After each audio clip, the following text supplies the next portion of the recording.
बिस्मिल्लाहिर्रहमानिर्रहीम। अस्सलाम वालेकुम। सीएसएस नॉलेज इन की तरफ से आज के लेक्चर में खुश आमदीद कहता हूँ। आज का हमारा लेक्चर पाकिस्तान पॉलिटिकल हिस्ट्री के बारे में है और इस लेक्चर में हम devolution of power under 18th amendment को डिस्कस करेंगे। ये एक बहुत इंपॉर्टेंट टॉपिक है और इस टॉपिक पे सीएसएस में और पीएमएस में बहुत मरतबा क्वेश्चन पूछे गए हैं और हर इंटरव्यू में कम से कम डेवोल्यूशन प्लान के बारे में जरूर पूछा जाता है। ये बड़ा एक हॉट टॉपिक है, इसलिए इस वीडियो लेक्चर को आपने शुरू से लेकर आखिर तक देखना है। तो आइए शुरू करते हैं आज का lecture, devolution of power under 18th amendment.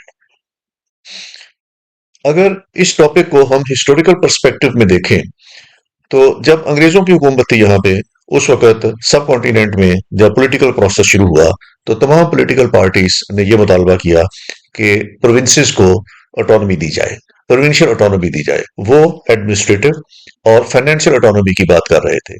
तो उस वक्त अंग्रेजों ने ये ऑटोनॉमी सूबों को नहीं दी और जो उन्होंने 1935 का कॉन्स्टिट्यूशन बनाया उसके अंदर सूबों में और फेडरेशन में इख्तियारात की तकसीम का जो फार्मूला दिया हुआ था वो उन्होंने लिस्टों में दिया हुआ था। वो उसके लिस्टों में उन्होंने 3 तरह की लिस्टें उस कॉन्स्टिट्यूशन में दी। एक फेडरल लिस्ट थी जिसके अंदर 59 आइटम्स थे और इन आइटम्स के बारे में फेडरेशन को इख्तियार था कि वो लॉज बना सकें, रूल्स बना सकें, पॉलिसीज बना सकें, इंस्टीट्यूशंस बनाएं और उन इंस्टीट्यूशन को रन करें। प्रोविंशियल लिस्ट के अंदर उन्होंने 54 आइटम्स रखे हुए थे और इन आइटम्स के बारे में प्रोविंसेस को इख्तियार था कि वो इसके बारे में लॉ बनाएं, इंस्टीट्यूशंस बनाएं, पॉलिसीज बनाएं और उन इंस्टीट्यूशंस को ऑपरेट करें। और इस तरह उन्होंने एक कंक्रीट लिस्ट बनाई थी जिसके अंदर 36 आइटम्स थे और इसमें सूबों को भी इख्तियार था और फेडरेशन को भी इख्तियार था कि वो इनके बारे में लॉज बना सकते हैं और पॉलिसीज बना सकते हैं। लेकिन उन्होंने कंडीशन ये रखी थी कि अगर फेडरल गवर्नमेंट ने इन टॉपिक्स के ऊपर कोई पॉलिसी बनाई जो कंक्रीट लिस्ट के अंदर है तो फिर सूबे उसको फॉलो करेंगे, सूबे फिर उसके ऊपर अपनी पॉलिसीज और अपने लॉज नहीं बनाएंगे। तो इस सिस्टम के तहत 1935 में अंग्रेजों ने जो कॉन्स्टिट्यूशन दिया तो सब कॉन्टिनेंट को उन्होंने इस कॉन्स्टिट्यूशन के मुताबिक 1947 तक इसको फिर चलाया। पाकिस्तान बनने के बाद पाकिस्तान ने चूंकि 1935 का एक्ट जो था उसी को कंटिन्यू किया तो उसमें इख्तियारात की तकसीम सूबों में और फेडरेशन में यही रही जो 1935 के कॉन्स्टिट्यूशन के अंदर थी। लेकिन सूबे ये मुतालबा कर रहे थे कि इस इख्तियारात की तकसीम को नए सिरे से मुरतब किया जाए और सूबों को एडमिनिस्ट्रेटिव और फाइनेंशियल ऑटोनॉमी दी जाए। तो सूबों का ये बड़ी शिद्दत के साथ ये मुतालबा रहा है कि उन्हें सूबाई खुद मुख्तारी दी जाए। 1973 का कॉन्स्टिट्यूशन बनाया गया तो उसमें इख्तियारात की तकसीम सूबों में और फेडरेशन में जो रखी गई उसका तरीकाकार ये था कि फेडरल लिस्ट थी एक और एक कंकरेंट लिस्ट थी और फेडरल लिस्ट के 2 हिस्से थे। उसका पार्ट 1 जो था इसमें 59 आइटम्स थे और इन 59 आइटम्स के बारे में रूल्स बनाने का, लॉज बनाने का, इंस्टीट्यूशंस बनाने का, उन इंस्टीट्यूशन को ह्यूमन रिसोर्स प्रोवाइड करने का और उसके आगे उनसे काम लेने का, उनको ऑपरेट करने का तमाम इख्तियार फेडरल गवर्नमेंट के पास था। पार्ट 2 के अंदर 8 आइटम्स थे और इन 8 आइटम्स के बारे में जब भी कोई लॉ बनाना होता था या कोई पॉलिसी बनानी होती थी या इंस्टीट्यूशन बनाना होता था तो ये काउंसिल ऑफ कॉमन इंटरेस्ट से इसकी अप्रूवल ली जाती थी जिसमें सूबों की नुमाइंदगी उनके चीफ मिनिस्टर्स करते थे। तो तब फेडरल गवर्नमेंट इनके बारे में पॉलिसी बनाती थी। यानी पार्ट 2 के बारे में जब भी कोई लॉ बनाना हो या पॉलिसी बनानी हो तो फेडरल गवर्नमेंट इसको सीसीआई से अप्रूव कराती थी जिसमें प्रोविंशियल चीफ मिनिस्टर जिसके मेंबर थे। तो सूबों को एक से दे दी गई थी जो पार्ट 2 के 8 आइटम्स हैं उनके बारे में जो पॉलिसी बनानी है वो सूबों की मर्जी से बनती थी। इसके अलावा कंकरेंट लिस्ट थी जिसके अंदर 47 आइटम थे और इस कंकरेंट लिस्ट के बारे में सूबों को भी इख्तियार था कि वो इस पे लॉज बना सकें, इंस्टीट्यूशंस बना सकें और फेडरेशन को भी ये इख्तियार था कि वो लॉज बना सकें और इंस्टीट्यूशन बना सकें। लेकिन कंडीशन वही रखी गई जो ब्रिटिश इंडिया में रखी गई थी कि अगर फेडरेशन कोई लॉ बनाएगी या इंस्टीट्यूशन बनाएगी तो फिर सूबे उसके बारे में लॉ और इंस्टीट्यूशन नहीं बनाएंगे और फेडरल गवर्नमेंट के बनाए हुए लॉज को और इंस्टीट्यूशन को ही फॉलो करेंगे। इसके अलावा एक रेजिड्यूरी पावर्स जो दी गई थी 1973 में, वो सूबों को वेस्ट कर दी गई थी कि इसके अलावा जो इख्तियारात होंगे वो सूबाई हुकूमतों के पास होंगे, तो सूबाई हुकूमतें जिस तरह चाहें उसमें इंस्टीट्यूशन भी बना सकती हैं, लॉज भी बना सकती हैं और पॉलिसीज बना सकती हैं।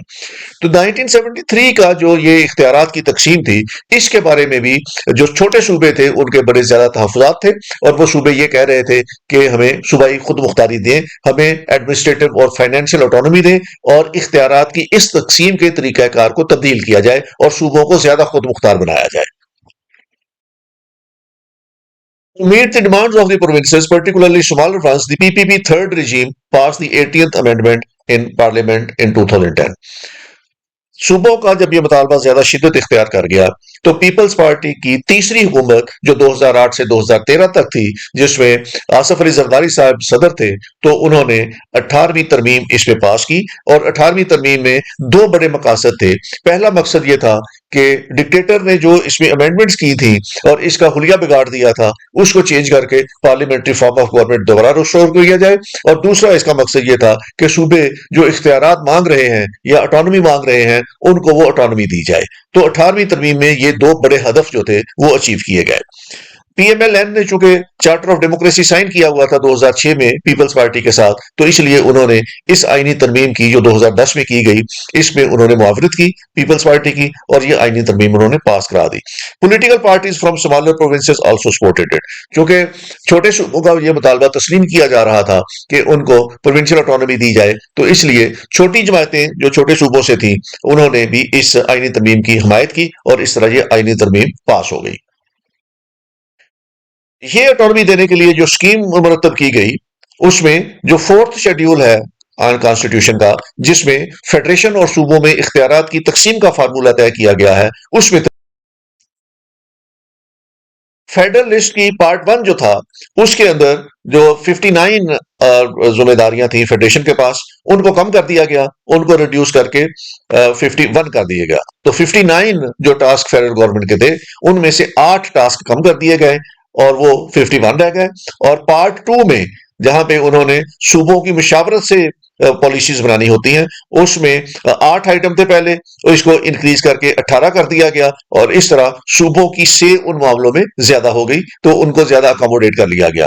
और कंकरेंट लिस्ट जो थी, इसको अबॉलिश कर दिया गया, और कंकरेंट लिस्ट के अंदर जितने काम थे वो सारे सूबों को तहफीज कर दिए गए। तो इस तरह सूबों के पास इख्तियारात ज्यादा आ गए। अगर इन इख्तियारात का जायजा लिया जाए कि कौन कौन से ऐसे इख्तियारात थे जो 18वीं तरमीम में सूबों को मुंतकिल हो गए, तो इसका एक जायजा मैं आपके सामने अभी पेश करता हूं। सबसे पहले हम ये देखते हैं कि जो फेडरलिस्ट पार्ट वन थी, उसके अंदर 59 आइटम्स थे, और जो पार्ट टू थी, उसके अंदर 8 आइटम थे। और ये मैं बता चुका हूं कि पार्ट वन में वो आइटम्स थे जिनमें फेडरल गवर्नमेंट को इख्तियार है कि वो लॉ बना सकें और इंस्टीट्यूशन बना सकें और उनको ऑपरेट करें। और पार्ट टू जो है, उसमें वो आइटम है जिसमें फेडरल गवर्नमेंट ने जब भी कोई लॉ बनाना है, पॉलिसी बनानी है या इंस्टीट्यूशन बनाना है, तो वो सीसीआई से अप्रूव करके बनाएंगे, जिसमें सूबों के चीफ मिनिस्टर जिसके मेंबर हैं, यानी सूबों की मर्जी से वो काम होंगे। तो इसमें इस लिस्ट में कमी की गई और फेडरल गवर्नमेंट के इख्तियार कम कर दिए गए, इस लिस्ट में इजाफा कर दिया गया, ताकि फेडरल गवर्नमेंट ने जब लॉ बनाने हैं तो उसमें सूबों की से शामिल हो जाए। अब इसमें किया क्या गया, इसमें 4 items were transferred from part one two part to. यहां से 4 आइटम जो थे, ये ट्रांसफर करके इन्होंने इस लिस्ट में शामिल कर दिए, यानी उनको फेडरल गवर्नमेंट के परव्यू से लेके उसको सीसीआई के परव्यू में डाल दिया। तो इस तरह जो काम थे वो क्या थे, major ports, census, extension of the power of the jurisdiction of police force and national planning and economic coordination, ये 4 काम जो थे, ये 4 फंक्शंस थे, इसको पार्ट वन से निकाल के तो पार्ट टू में इनको ऐड कर दिया गया। तो इस तरह पार्ट वन की तादाद कम होकर 55 आइटम रह गई और पार्ट टू के तादाद बढ़ के 12 हो गई। दूसरा काम इन्होंने ये किया, 4 new items were added to part two. Part two में जो पिछली स्लाइड में मैंने बताया कि 12 आइटम हो गए थे, तो इसमें 4 नए टास्क ऐड कर दिए, और इस तरह इसकी तादाद बढ़कर 16 हो गई। और जो 4 टास्क इसमें ऐड किए गए, वो ये किए कि जितनी भी रेगुलेटरी अथॉरिटीज गवर्नमेंट ने बनाई थी, उनको इन्होंने पार्ट टू में ऐड कर दिया। Supervision of the management of the public death, इसको भी पार्ट टू में ऐड कर दिया। Standard in institutions of higher education as well as research scientific and technical institution, ये भी पार्ट टू में ऐड कर दिया। और इंटर पार्लियामेंट कोऑर्डिनेशन, ये भी पार्ट टू में ऐड कर दिया। तो पार्ट टू का जो साइज था वो पहले 8 था, अब इसमें 4 आइटम और ऐड करके उन्होंने 16 तक कर दिया। तो इस तरह सूबों की से इन कामों में ज्यादा हो गई। इसके बाद following two items were shifted from concurrent list to part two of the federal list। तो concurrent list में से 2 आइटम निकाल के इन्होंने पार्ट टू में डाल दिए। और वो क्या थे? Electricity and legal medical and other professions जो थे वो उन्होंने कंकरेंट लिस्ट निकाल के वो इन्होंने पार्ट टू में डाल दिए। तो पार्ट टू की तादाद जो थी वो 18 हो गई। और एक आइटम जो था वो कंकरेंट लिस्ट में से निकाल के इन्होंने उसको फेडरल लिस्ट में डाल दिया। ये बॉयलर्स के बारे में कानून साजी थी। तो इस तरह पार्ट वन के आइटम्स की तादाद 56 हो गई और पार्ट टू के आइटम्स जो थे उनकी तादाद 18 हो गई। अगला काम इन्होंने ये किया कि पार्ट वन से 5 आइटम इन्होंने डिलीट कर दिए। और ये 5 आइटम डिलीट करके इन्होंने इसको फेडरल लिस्ट वन से डिलीट कर दिए। ये डिलीट होने के बाद ऑटोमेटिकली ये सूबों को चले गए। और ये 5 आइटम जो थे उसमें state lotteries, duties regarding the succession of properties, state duty with respect to the property, capital gain tax और general sales tax on services. ये 5 जो चीजें थी ये इन्होंने जो थी ये फेडरल लिस्ट से निकाल दी पार्ट वन से, और ये ऑटोमेटिकली सूबों के पास चली गई। तो पार्ट वन में जो आइटम्स थे उनकी तादाद 51 रह गई और पार्ट टू जो था उसके जो आइटम्स थी उनकी तादाद 18 हो गई। इस तरह फेडरल गवर्नमेंट ने अपने इख्तियारात जो उसके पास 51 आइटम्स थे पार्ट वन में, 59 आइटम्स थे पार्ट वन में, उनको कम करके 51 कर दिया। और जो पार्ट टू में 8 आइटम्स थे उनको उन्होंने बढ़ा के 18 कर दिया। तो इस तरह उन्होंने सूबों को बहुत से ऐसे काम जो फेडरल गवर्नमेंट पहले कर रही थी उसमें सूबों की अप्रूवल और मर्जी शामिल करके उन्होंने आइंदा से करने का फैसला किया। तो ये थी फेडरल लिस्ट जिसके अंदर अमेंडमेंट की गई। फेडरल लिस्ट पार्ट वन को 59 से कम करके 51 कर दिया और फेडरल लिस्ट पार्ट टू को 8 से बढ़ा के 18 कर दिया। जो 51 आइटम्स रह गए पार्ट वन में वो वही काम थे जो फेडरेशन के पास अमूमी तौर पर होते हैं। और वो काम मैंने इस स्लाइड के ऊपर लिखे हुए हैं। इस स्लाइड को आप इसका स्क्रीनशॉट ले लें और इसको देख लें कि वो 51 रिस्पॉन्सिबिलिटीज फेडरल गवर्नमेंट की वो कौन सी रह गई थी। इसके अलावा जो पार्ट टू है उसके अंदर 18 टास्क जो दिए गए थे उनकी लिस्ट ये इसमें है। और इसमें जो जब भी कोई पॉलिसी बनानी है, लॉ बनाना है, इंस्टीट्यूशन बनाना है तो वो प्रोविंशियल गवर्नमेंट जो है या सीसीआई से अप्रूवल के बाद बनेगी। और सीसीआई में प्रोविंशियल गवर्नमेंट जो है वो रिप्रेजेंट होती है बाय द चीफ मिनिस्टर्स। तो इस तरह ये 18 टास्क जो थे उसमें सूबों की मशावरत से फेडरल गवर्नमेंट आइंदा से कानून साजी करेगी। फोर्थ शेड्यूल में एक और बड़ा जो काम था वो था कंकरेंट लिस्ट। कंकरेंट लिस्ट में मैंने आपको बताया कि 47 आइटम्स थे और इन 47 आइटम्स के बारे में फेडरल गवर्नमेंट चाहती तो भी अपनी कानून साजी कर सकती थी, अपने इदारे बना सकती थी। और अगर प्रोविंशियल गवर्नमेंट चाहते तो वो भी इदारे बन सकते थे। तो ये वो फंक्शंस थे जो ओवरलैप करते थे, प्रोविंशियल गवर्नमेंट भी कर सकती थी और फेडरल गवर्नमेंट भी कर सकती थी।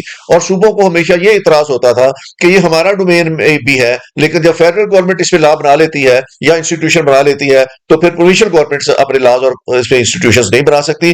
तो फेडरल गवर्नमेंट ने 18वीं तरमीम में यह फैसला किया कि आइंदा से ये लिस्ट जो है कंकरेंट लिस्ट ये खत्म कर दी जाएगी, ये अबॉलिश कर दी जाएगी। और इसमें जितने भी काम दर्ज हैं ये आइंदा से सूबों की जिम्मेदारी होगी और सूबे ये काम करेंगे। तो इस तरह कंकरेंट लिस्ट के अबॉलिश होने से ये जो काम थे कंकरेंट लिस्ट में लिखे हुए, इनमें से 3 आइटम्स जो थे वो मैंने पिछली स्लाइड पे आपको दिखाया कि वो उन्होंने शिफ्ट कर दिए थे उसमें फेडरल लिस्ट में। तो बाकी जो 44 इसमें जिम्मेदारियां रह गई थी वो उन्होंने सूबों के हवाले कर दी। 18th amendment abolish the concurrent list. तो 18वीं तरमीम में इस कंकरेंट लिस्ट को अबॉलिश कर दिया और इसमें 44 आइटम्स जो थे वो रेजिडुअल पावर्स जो थी सूबों की उसमें ऐड हो गए। तो इस तरह सूबों को ये सारा काम सूबों के हवाले हो गया। जो सूबों को इख्तियारात मिल गए तो उसमें ये लिस्ट में इसमें दी हुई है। जो कंकरेंट लिस्ट में चीजें थी वो सारी सूबों को मिल गई। इसका भी स्क्रीनशॉट ले लें ताकि आपके जहन में रहे कि कौन कौन से काम सूबों को मिले हैं। अब जब 18वीं तरमीम पास हो गई और उसमें सूबे में और फेडरेशन में, सूबों में और फेडरेशन में इख्तियारात की तकसीम का ये नया फार्मूला तय हो गया। तो इससे सूबों की रिस्पॉन्सिबिलिटी में इजाफा हो गया। ये एक्सटेंडेड स्फीयर था प्रोविंशियल रिस्पॉन्सिबिलिटी का, कि उनके पास ज्यादा काम आ गया, और वो जिस तरह की वो अटोनॉमी चाहते थे, एडमिनिस्ट्रेटिव और फाइनेंशियल अटोनॉमी चाहते थे, एटलीस्ट आईनी तरमीम में उनको वो मिल गई। This represents the extended sphere of provincial responsibility and authority. For provinces, it meant two things. इसमें अब सूबों को क्या करना था? फर्स्ट, पहला काम उन्होंने क्या करना था कि उनको लेजिस्लेशन करनी थी इनके बारे में, क्योंकि इन आइटम्स के बारे में जितनी भी लेजिस्लेशन हुई हुई थी, ये प्रोविंशियल गवर्नमेंट ने नहीं की थी, ये फेडरल गवर्नमेंट ने की हुई थी।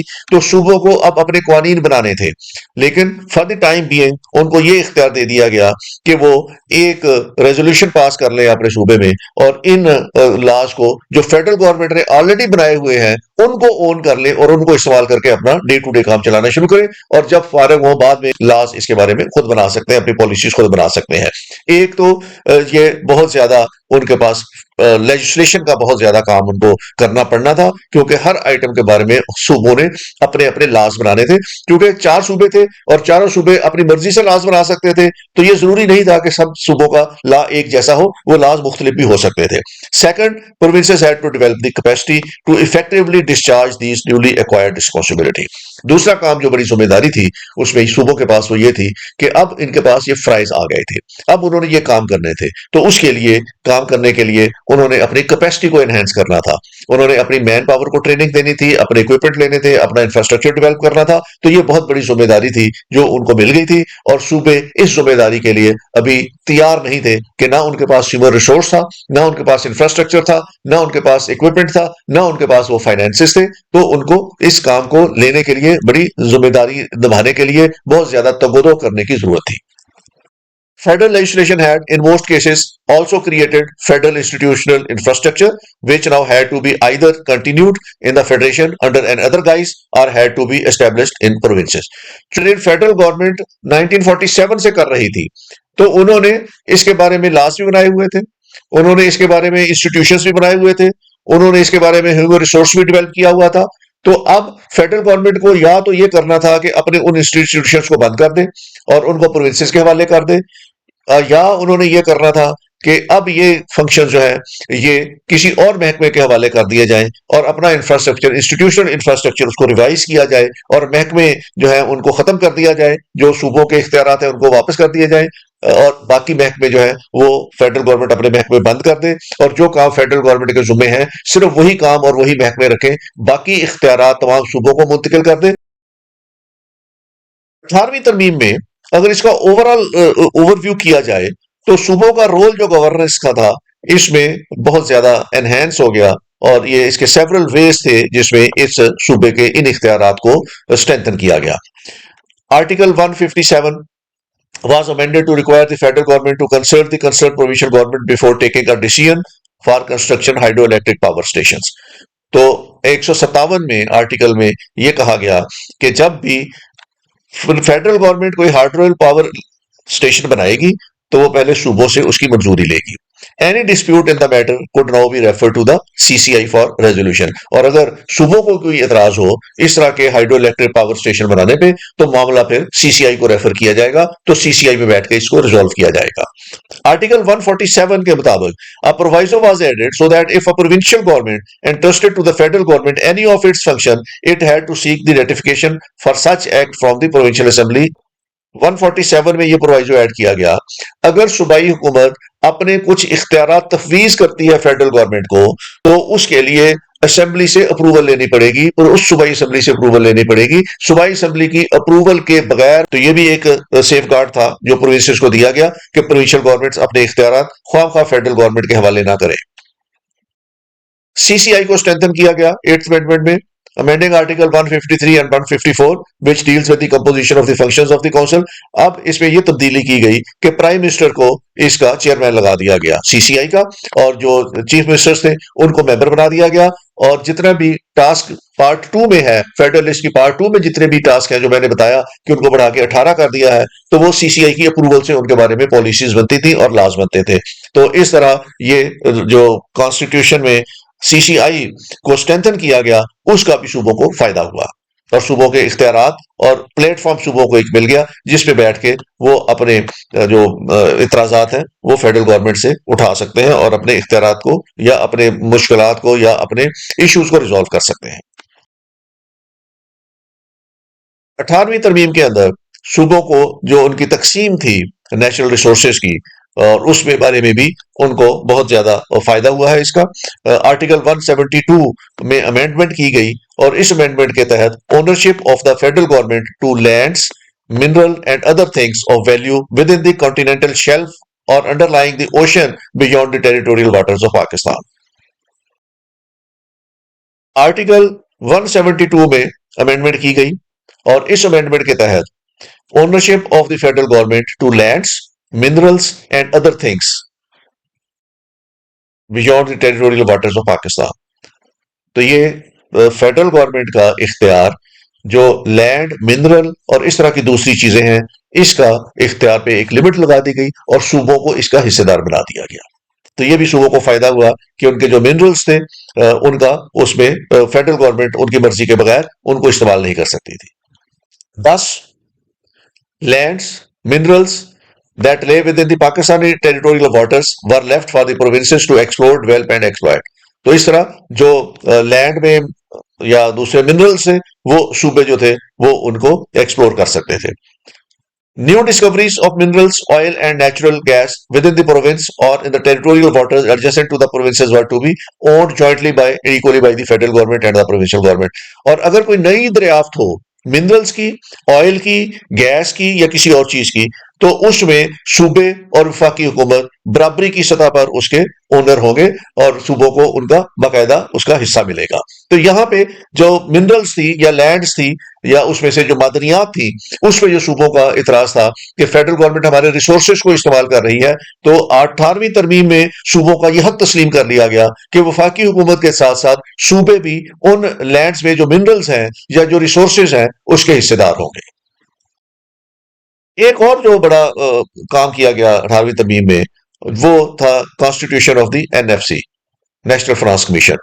नेशनल फाइनेंस कमीशन से सूबों को जो फेडरल गवर्नमेंट से उनके रिसोर्सेज मिलने हैं, फाइनेंशियल रिसोर्सेज मिलने हैं, उसकी बातचीत की गई थी और इसमें 18th amendment strengthen provincial position with NFC by declare that the share of the provinces in NFC award will not be less than its share in the previous awards. और ये तहफ़्फ़ुज़ दिया गया सूबों को कि सूबों को जब एक बार एनएफसी अवार्ड में से फाइनेंशियल रिसोर्सेज मिल जाएंगे तो आइंदा उनको कभी भी एनएफसी अवार्ड में उससे कम रिसोर्स नहीं मिलेंगे, उससे ज्यादा ही रिसोर्स मिलेंगे।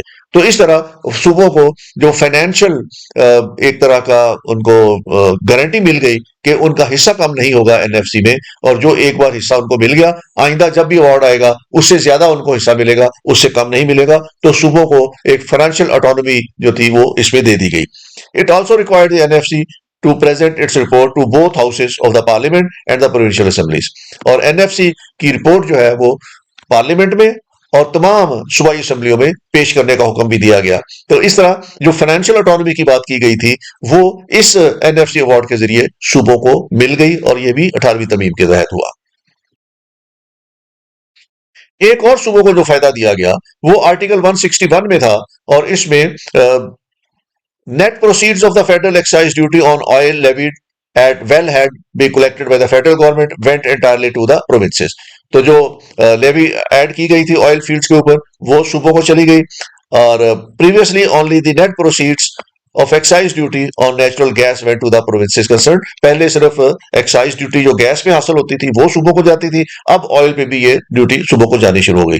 Sales tax on services also became the provincial tax after its deletion from the federal list. और सेल्स टैक्स जो था सर्विसेज पे इसको लगाने का इख्तियार भी सूबों को मिल गया। तो सिविल सूबों के रेवेन्यूज में इस तरह इससे इजाफा भी हुआ और आर्टिकल 161 जो था वो उसके जरिए सूबों को यह फायदा दिया गया।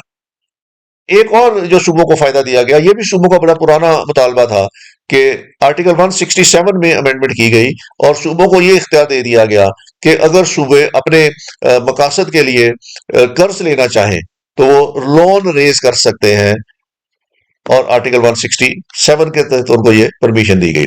This fulfilled the long outstanding provincial demand to raise loans from domestic and international lenders against the security of the provincial consolidated fund। तो ये सूबों को इख्तियार दे दिया गया कि वो डोमेस्टिक और इंटरनेशनल लोन ले सकते हैं अपने प्रोजेक्ट्स को रन करने के लिए। एक और इसमें एडिशन किया गया कॉन्स्टिट्यूशन में, ये आर्टिकल 140 ए उसमें ऐड किया गया। ये लोकल गवर्नमेंट्स के बारे में था। Each province shall, by law, establish a local government system and devolve political, administrative, financial responsibility and authority to the elected representative of the local government। तो जहां सूबों को इतने इख्तियारात मिल गए फेडरल गवर्नमेंट से, वहां फेडरल गवर्नमेंट में यह भी अमेंडमेंट कर दी लॉ के अंदर 140 ए ऐड किया गया कि सूबाई हुकूमतें या सूबे अपना लोकल गवर्नमेंट का सिस्टम एस्टेब्लिश करेगी और ये तमाम पावर्स उनको भी डिवॉल्व करेगी, जिसमें पॉलिटिकल, एडमिनिस्ट्रेटिव और फाइनेंशियल रिस्पॉन्सिबिलिटी जो है ये लोकल गवर्नमेंट्स को दी जाएगी, ताकि ग्रास रूट लेवल पे लोगों को और उनका जो काम है वो ग्रास रूट लेवल पे उनके डोर स्टेप पे हो। तो तमाम जितना भी डेवोल्यूशन प्लान था, इस तरह की एक कंडीशनल चीज थी कि जब सूबों को इतने इख्तियारात मिल रहे हैं 18वीं तरमीम के जरिए और वो पावर उनको मिल रही है या उनको प्रोविंशियल ऑटोनॉमी मिल रही है, तो प्रोविंसेस आगे इस अथॉरिटी को ट्रांसफर करेंगे टू द लोकल गवर्नमेंट, ताकि लोगों को डोर स्टेप के ऊपर उनके सारे काम हो और ये पॉलिटिकल, एडमिनिस्ट्रेटिव और फाइनेंशियल रिस्पॉन्सिबिलिटी सूबे जो है वो आगे मुंतकिल करेंगे to the local government institutions, और उन्होंने ये लोकल गवर्नमेंट इंस्टीट्यूशंस बनाने थे। अब हम देखते हैं कि इसकी इंप्लीमेंटेशन क्या हुई, जो 18वीं तरमीम है और उसमें जो डेवोल्यूशन प्लान है उसकी इंप्लीमेंटेशन क्या हुई, उसके चैलेंजेस क्या थे।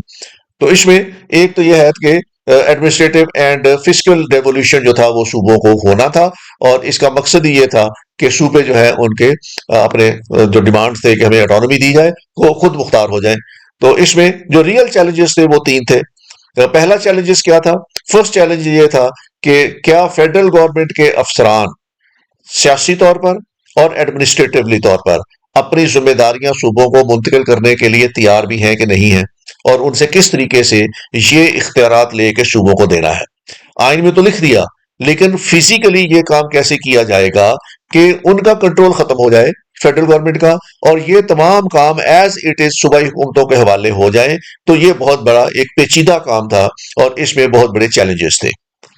सेकंड, दूसरा बड़ा काम यह था कि गैप क्रिएट नहीं होने देना था, क्योंकि काम पहले फेडरल गवर्नमेंट कर रही थी और ये सूबों को मुंतकिल होने थे, और जो इंतकाल का ये जो मरहला था उसके दौरान लोगों के जो काम है वो तो नहीं रुकने चाहिए थे। तो क्या सूबे इस हद तक काम संभाल सकते हैं, या उनमें कैपेसिटी ऐसी है कि वो ये काम संभाल लें? क्या उनके पास ह्यूमन रिसोर्स है, क्या उनके पास इंफ्रास्ट्रक्चर है, क्या उनके पास फाइनेंशियल रिसोर्सेज है कि वो ये काम कर लें? और उनको किस तरह एनेबल करना है प्रोविंशियल गवर्नमेंट को कि ये सारे काम संभाल लें, ये एक और मुश्किल मरहला था।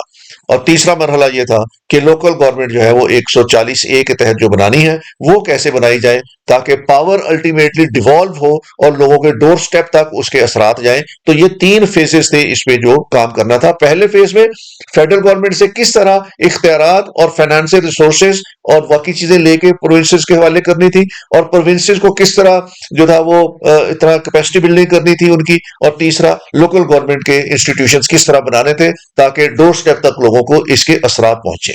तो ये तीन मरहले थे जिसके तहत ये काम होना था। सबसे पहले गवर्नमेंट ने यह काम किया कि इसका एक इम्प्लीमेंटेशन कमीशन बनाया, और ये इम्प्लीमेंटेशन कमीशन सेनेटर मियां रजा रब्बानी के जरिए बनाया गया। उनको ये टास्क सौंपा गया कि 18वीं तरमीम की इम्प्लीमेंटेशन के लिए वो तजावीज तैयार करें और उसके लिए वो आगे काम करें। तो इसमें रजा रब्बानी की टीम ने बहुत काम किया, और इसमें 17 फेडरल मिनिस्ट्रीज जो थी उन्होंने फैसला किया कि इनको एबॉलिश करना चाहिए। 17 मिनिस्ट्रीज अबॉलिश कर देनी चाहिए, और ये 1 जुलाई 2011 को उन्होंने इन मिनिस्ट्रीज को, जो 17 मिनिस्ट्रीज थी, इनको अबॉलिश करने का ऑर्डर जारी कर दिया। इन मिनिस्ट्रीज में food and agriculture, health, education, social welfare, population welfare, youth affair, sports, culture, life stock, labour, minorities, tourism, women development, special initiative, local government और जुगात एंड नुशरती। तो फेडरल गवर्नमेंट में ये 17 मिनिस्ट्रीज थी, इनको पैक करने का बंदोबस्त किया और 1 जुलाई 2011 से इन महकमों को खत्म कर दिया। Function performed by the dissolved ministries were either assigned to different federal ministries। तो उन्होंने काम ये किया कि जो फंक्शन इन महकमों के जुम्मे थे, इन 17 डिपार्टमेंट के जुम्मे थे, इनमें से कुछ फंक्शंस इन्होंने फेडरल गवर्नमेंट के ही दूसरे महकमों के हवाले कर दिया। फिर इन्होंने 4 नए महकमे बना दिए फेडरल गवर्नमेंट में, ये मिनिस्ट्रीज खत्म की और 4 नए महकमे बना दिए, या इनमें से कुछ काम जो थे ये इन्होंने प्रोविंशियल गवर्नमेंट को भी ट्रांसफर कर दिए। रूल ऑफ बिजनेस जो थे फेडरल गवर्नमेंट के, उसको भी इन्होंने अमेंड कर दिया। अब यहां पे फेडरल गवर्नमेंट के जो ब्यूरोक्रेसी थी, उन्होंने इख्तियारात की तकसीम के फार्मूले पे उस तरीके से अमल नहीं किया जिस तरीके से अमल होना चाहिए था। होना तो ये चाहिए था कि ये जितने भी मिनिस्ट्रीज खत्म हुई हैं, इनमें जितने भी फंक्शंस परफॉर्म हो रहे थे, ये तमाम सूबों को मुंतकिल हो जाते, लेकिन ये तमाम सूबों को मुंतकिल नहीं हुए। तमाम फंक्शन जो मुंतकिल नहीं हुए, इनमें से कुछ फंक्शन ऐसे थे जो फेडरल गवर्नमेंट ने अपने ही दूसरे महकमों को दे दिए, और कुछ फंक्शन ऐसे थे जिसके लिए इन्होंने नए महकमे बना दिए, उनको ये फंक्शन दे दिए, और बहुत थोड़े फंक्शन जो थे इन्होंने ये प्रोविंशियल गवर्नमेंट को ट्रांसफर किए। अब ये जो 17 महकमे थे, जो 17 महकमे डिवॉल्व हुए 2011 में, इनके मजमूई तौर पर अगर देखा जाए तो ये फंक्शन जो परफॉर्म कर रहे थे उनकी तादाद 301 थी। इन 301 फंक्शंस में से 207 फंक्शंस इन्होंने फेडरल गवर्नमेंट की ही दूसरी मिनिस्ट्रीज को ट्रांसफर कर दिए, और जो सूबों को डिवॉल्व किए वो 94 फंक्शन जो थे इन्होंने सूबों को दे दिए। तो इसका मतलब यह है कि 1/3 के करीब फंक्शंस इन्होंने सूबों को दिए, और 2/3 के करीब फंक्शंस इन्होंने आपस में दूसरी मिनिस्ट्रीज को ट्रांसफर कर दिए। तो यहां पे जो इंप्लीमेंटेशन हुई वो प्रॉपर नहीं हुई, और उसमें फेडरल गवर्नमेंट की ब्यूरोक्रेसी ने बहुत से फंक्शंस दोबारा किसी न किसी तरीके से अपने ही फेडरल गवर्नमेंट के महकमों को असाइन कर दिए। इनमें से मैं 3 महकमों का आपको बताता हूं कि इन्होंने क्या किया। सबसे पहले एग्रीकल्चर डिपार्टमेंट। एग्रीकल्चर डिपार्टमेंट जो है ये ministry of food and agriculture in the government of Pakistan was performing 39 different functions and had 12 attach departments organisations. तो ये 39 फंक्शन परफॉर्म कर रहे थे और 12 इनके अटैच डिपार्टमेंट थे। और इन्होंने क्या किया, इन्होंने एक नई मिनिस्ट्री बना ली, ministry of national food security and research. अक्टूबर 2011 में इन्होंने एक नया महकमा बना दिया। फूड एंड एग्रीकल्चर का डिपार्टमेंट फेडरल गवर्नमेंट से खत्म कर दिया ताकि ये सूबों को इख्तियार दे दिए गए, लेकिन साथ ही एक नया महकमा इन्होंने खुद बना दिया जिसका नाम national food security and research रख लिया, और बहुत से फंक्शंस एग्रीकल्चर और फूड के इस नए महकमे के हवाले कर दिए। अगला एजुकेशन का था। एजुकेशन में इन्होंने एक सेक्शन इंसर्ट किया था 25A कि एजुकेशन हर शहरी का हक है और गवर्नमेंट जिम्मेदार है कि 5 साल से लेकर 16 साल के तमाम बच्चों को एजुकेशन दी जाए।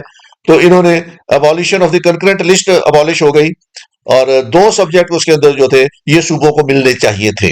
पहला सब्जेक्ट था curriculum, syllabus, planning, policy, centre of excellence and standard of education. ये मिलना चाहिए था सूबों को, क्योंकि ये कंकरेंट लिस्ट में था और कंकरेंट लिस्ट अबॉलिश हो गई थी और उसके काम जो थे वो सूबों को दे दिए गए थे। और दूसरा इस्लामिक एजुकेशन, ये भी सूबों को मिलनी चाहिए थी, लेकिन फेडरल गवर्नमेंट ने इस काम में भी रखना डाला और उन्होंने कहा कि जी हायर एजुकेशन कमीशन जो है वो हम रिटेन करना चाहते हैं। Since education, including higher education, is a provincial subject, provinces demanded devolution of the commission to provinces। तो सूबों ने कहा कि हायर एजुकेशन कमीशन को भी डिवॉल्व करें और वो भी सूबों के हवाले करें, जबकि फेडरल गवर्नमेंट की जिद थी कि वो हायर एजुकेशन कमीशन को अभी रिटेन करना चाहते हैं कुछ अर्से के लिए। कैरिकुलम जो बनाने की जिम्मेदारी सूबों को मिल गई थी 18वीं तरमीम के तहत, तो फिर फेडरल गवर्नमेंट ने इसे इंटरफियर करना शुरू कर दिया और उन्होंने कहा कि जी हम सिंगल नेशनल कैरिकुलम बनाना चाहते हैं जो सारे मुल्क में नाफिज होगा। तो इस तरह फेडरल गवर्नमेंट ने जो सूबों को इख्तियारात तकसीम होने थे उसमें दखलंदाजी शुरू कर दी। तीसरा काम इन्होंने ये किया, एजुकेशन में ही मिनिस्ट्री एजुकेशन की 2011 में इन्होंने डिसॉल्व कर दी, लेकिन उसके साथ ही इन्होंने एक नई मिनिस्ट्री बना दी जिसका नाम ministry of education and training रख दिया, और बहुत से काम जो एजुकेशन के मिनिस्ट्री के अंडर थे वो डिवॉल्व करके इन्होंने इसी नई मिनिस्ट्री के हवाले कर दिए। तो इस तरह वो जो डिवॉल्व करने वाला पूरा प्रोसीजर था एजुकेशन का वो भी मुकम्मल नहीं हो सका, और नई मिनिस्ट्री उन्होंने जो बनाई उसके लिए उन्होंने बहाना ये तराशा कि हमारे पास बहुत से ऐसे काम हैं जो हमने करने होते हैं, जिसमें फेडरल टेरिटरीज के अंदर जो एजुकेशनल इंस्टीट्यूशंस है उनको हमने मेंटेन करना है, इंटरनेशनल कन्वेंशंस हैं और एग्रीमेंट्स हैं उनको हमने देखना होता है जो एजुकेशन के बारे में है, और मिलेनियम डेवलपमेंट गोल्स जो हैं वो हमने देखने हैं, और इसमें सस्टेनेबल डेवलपमेंट गोल्स देखने हैं, उसमें हमने टेक्निकल और वोकेशनल ट्रेनिंग बनानी है, इंस्टीट्यूशन बनाने हैं। तो इसलिए हमें एक मिनिस्ट्री की जरूरत है। तो एक नई मिनिस्ट्री इन्होंने एजुकेशन के अंदर वहां पे बना ली, ministry of education and training federal government के अंदर। तो जो डेवोल्यूशन वाली मिनिस्ट्रीज थी वो खत्म करके इन्होंने साइड बाय साइड पैरेलल और मिनिस्ट्रीज बना के तो बहुत सा काम उनके हवाले कर दिया, ह्यूमन रिसोर्स उनके हवाले कर दिया, जो अपना बजट था उनके हवाले कर दिया, और जो सूबों को पावर्स डिवॉल्व होनी थी मुकम्मल तौर पर वो उस तरह नहीं हुई जिस तरह इन्होंने कॉन्स्टिट्यूशन के अंदर कंसीव किया था। तीसरा जो महकमा था ये हेल्थ का था। हेल्थ भी जो था ये एग्रीकल्चर की तरह रेजिडुअरी सब्जेक्ट था और ये प्रोविंशियल सब्जेक्ट में था, लेकिन चूंकि फेडरल गवर्नमेंट कंकरेंट लिस्ट के बारे में कानून साजी कर सकती थी तो कंकरेंट लिस्ट में ये चार चीजें थी जिनके बारे में फेडरल गवर्नमेंट ने लेजिस्लेशन की हुई थी, जिसमें ड्रग्स एंड मेडिसिन थी, पॉइजनस एंड डेंजरस ड्रग्स थी, prevention of extension of contagious infectious diseases के बारे में थी, और mental illness and mental retardation के बारे में थी। तो फेडरल गवर्नमेंट ने ऑलरेडी इनके बारे में लॉज बनाए हुए थे, एनेक्टमेंट बनाई हुई थी, इनके पास इंस्टीट्यूशंस थे और इनके पास इंफ्रास्ट्रक्चर था फेडरल गवर्नमेंट के पास। तो फेडरल गवर्नमेंट के अफसरान नहीं चाहते थे कि ये काम जो है वो सूबों के हवाले किया जाए, तो उन्होंने जब 2011 में मिनिस्ट्री ऑफ हेल्थ जो थी उसको 2011 में मिनिस्ट्री ऑफ हेल्थ जो थी इसको अबॉलिश किया, तो उन्होंने एक नई मिनिस्ट्री बना दी जिसका नाम ministry of national health services regulation and coordination रखा। ये 2013 में इन्होंने एक नई मिनिस्ट्री बना दी और बहुत से फंक्शंस जो थे वो इस नई मिनिस्ट्री के हवाले कर दिए। अब इसका अंदाजा इस बात से लगा लें कि हेल्थ डिपार्टमेंट के पास जो फंक्शंस परफॉर्म कर रही थी फेडरल गवर्नमेंट, वो इनके पास इन्होंने 12 फंक्शन तो थे, वो नई मिनिस्ट्री जो बनाई 2013 में 12 फंक्शन उसको ट्रांसफर कर दिए और सूबों को सिर्फ 3 फंक्शन जो है ये इन्होंने ट्रांसफर किए। तो 15 में से 12 काम फेडरल गवर्नमेंट ने दोबारा अपनी नई मिनिस्ट्री को दे दिए और सिर्फ 3 काम जो थे वो सूबों को दिए गए। अगर डिपार्टमेंट और ऑर्गेनाइजेशंस की बात करें तो 3 महकमे जो थे ये इन्होंने वाइंड अप कर दिए और 15 डिपार्टमेंट जो थे या ऑर्गेनाइजेशंस ये उन्होंने नई मिनिस्ट्री के हवाले कर दी और सिर्फ 4 डिपार्टमेंट या ऑर्गेनाइजेशन ऐसी थी जो सूबों को डिवॉल्व की। जब पावर्स डिवॉल्व करने की बारी आई तो फेडरल गवर्नमेंट की ब्यूरोक्रेसी ने इसमें बहुत से रोड़े अटकाए। जो नए जो मिनिस्ट्रीज अबेंडन कर दी थी, जो मिनिस्ट्रीज खत्म कर दी थी, उनकी जगह इन्होंने नई मिनिस्ट्रीज बना ली और पुरानी मिनिस्ट्रीज के फंक्शन इन्होंने बजाय इसके सूबों को ट्रांसफर करते वो नई मिनिस्ट्रीज को ट्रांसफर कर दिए और सूबों को बहुत कम इख्तियार जो थे इन्होंने सूबों के हवाले किए। तो इम्प्लीमेंटेशन जो थी उसके अंदर बहुत फ्लॉज थे और इसलिए इसके 18वीं तरमीम के जो असरात निकलने चाहिए थे वो नहीं निकले और सूबे उतने एम्पावर्ड नहीं हुए जितने कॉन्स्टिट्यूशन के अंदर दी गई जो स्कीम थी उसके अंदर उनको होना चाहिए था। तो बहुत से महकमे उनको ट्रांसफर ही नहीं हुए, वो फेडरल गवर्नमेंट में दोबारा अपनी नई मिनिस्ट्रीज बना के उनको वो फंक्शंस दे दिए और सूबों को इख्तियारात कम तकसीम किए। अब इसका वे फॉरवर्ड क्या है? वे फॉरवर्ड ये है कि सूबे जो बात कर रहे थे कि उनको एडमिनिस्ट्रेटिव और फाइनेंशियल ऑटोनॉमी दी जाए, उनकी ये बात तस्लीम की गई और उसके लिए आइन में तब्दीली की गई, लेकिन आइन में तब्दील शुदा जो प्लान था जब उसकी इम्प्लीमेंटेशन की बारी आई तो उस तरीके से उसको इम्प्लीमेंट नहीं किया गया। फेडरल गवर्नमेंट ने और फेडरल गवर्नमेंट की ब्यूरोक्रेसी ने इख्तियारात किसी न किसी तरीके से दोबारा अपनी नई मिनिस्ट्रियां बना के उनको मुंतकिल कर दिए। अब जरूरत इस बात की है कि एक तो कंप्लीट डेवोल्यूशन किया जाए, वो कंप्लीट डेवोल्यूशन किया जाए जिसका वादा फेडरल गवर्नमेंट ने प्रोविंसेस के साथ किया था और जो उसने कॉन्स्टिट्यूशनल अमेंडमेंट कर दी उसके मुताबिक उसको डिवॉल्व होना चाहिए। दूसरा, सूबों के अंदर अभी इतनी एनेबलिंग एनवायरनमेंट नहीं है कि सूबे इन काम को कर सके, तो सूबों को एक तो इंफ्रास्ट्रक्चर दें, उनके रिसोर्सेज बना के दें, उनको इंस्टीट्यूशंस बना के दें, उनको फाइनेंशियल रिसोर्सेज दें, ह्यूमन रिसोर्स डेवलप करें, उसकी ट्रेनिंग करें, उसको इक्विपमेंट दें, जो कुछ उनके लिए एनेबलिंग एनवायरनमेंट के लिए जरूरी है। जब तक सूबों को वो नहीं देंगे उस वक्त तक सूबे इन काम को करने के लिए तैयार नहीं होंगे। और तीसरा काम जो सबसे ज्यादा जरूरी है वो ये है कि complete restoration of the local government. जब तक लोकल गवर्नमेंट नहीं बनाई जाती उस वक्त तक ये डेवोल्यूशन का कोई फायदा नहीं होगा। लोगों को डोर स्टेप तक अगर उनकी सर्विसेज नहीं मिलेगी तो ये डेवोल्यूशन प्लान किसी काम का नहीं है। तो उसके लिए लोकल गवर्नमेंट को इंस्टॉल करना पड़ेगा। 2 बड़े सूबे जिसमें सिंध है और पंजाब है, ये लोकल गवर्नमेंट इंस्टीट्यूशंस बनाने की फेवर में नहीं है, ये प्रोविंशियल गवर्नमेंट के जरिए ही सारे काम करना चाहते हैं। और इसकी मिसाल हमने पिछले दिनों देखी है कि कैसे सिंध ने अपने प्रोविंशियल गवर्नमेंट में लोकल गवर्नमेंट को किस तरीके से उन्होंने इंस्टीट्यूशंस को बेकार करके रखा और पंजाब ने किस तरह ब्यूरोक्रेसी के जरिए इन इंस्टीट्यूशंस को चलाने की कोशिश की और चला रहे हैं। तो जब तक लोकल गवर्नमेंट को रिस्टोर नहीं करेंगे, लोकल गवर्नमेंट के इंस्टीट्यूशंस को एम्पावर नहीं करेंगे, उस वक्त तक ये डेवोल्यूशन का कोई फायदा नहीं होगा। डेवोल्यूशन की स्कीम नो डाउट एक बहुत अच्छी स्कीम है, लेकिन इसका फायदा आवाम को उस वक्त होगा जब ये कंप्लीट डेवोल्यूशन होगी, सूबे जो है वो एम्पावर्ड होंगे और सूबे इस काम को लेने के लिए तैयार होंगे और वो इसका फंक्शंस को परफॉर्म करने की अहलियत पैदा कर लेंगे। और तीसरा, उनके लिए टूल जो होना चाहिए वो लोकल गवर्नमेंट इंस्टीट्यूशंस होना चाहिए। तब इस डेवोल्यूशन प्लान का फायदा है। अगर ये काम ना किया गया तो डेवोल्यूशन प्लान जो है वो कागजों की हद तक महदूद है। इसके अवाम तक अगर वो अवाम तक वो इसके बेनिफिट्स अभी नहीं पहुंचे जो अवाम तक पहुंचने चाहिए थे। ये था हमारा आज का लेक्चर, जिसमें हमने रेवोल्यूशन प्लान देखा और उसमें जो इम्प्लीमेंटेशन के फ्लॉज थे वो देखे और उसका वे फॉरवर्ड देखा। अगला लेक्चर हमारा इंशाल्लाह 18 अमेंडमेंट के ऊपर ही होगा, जिसमें हम ये देखेंगे कि नेशनल फाइनेंस कमीशन अवार्ड 2010 का क्या है और इसमें किस तरीके से इसको दिया गया है। उस वक्त तक के लिए thank you very much, take care, खुदा हाफिज।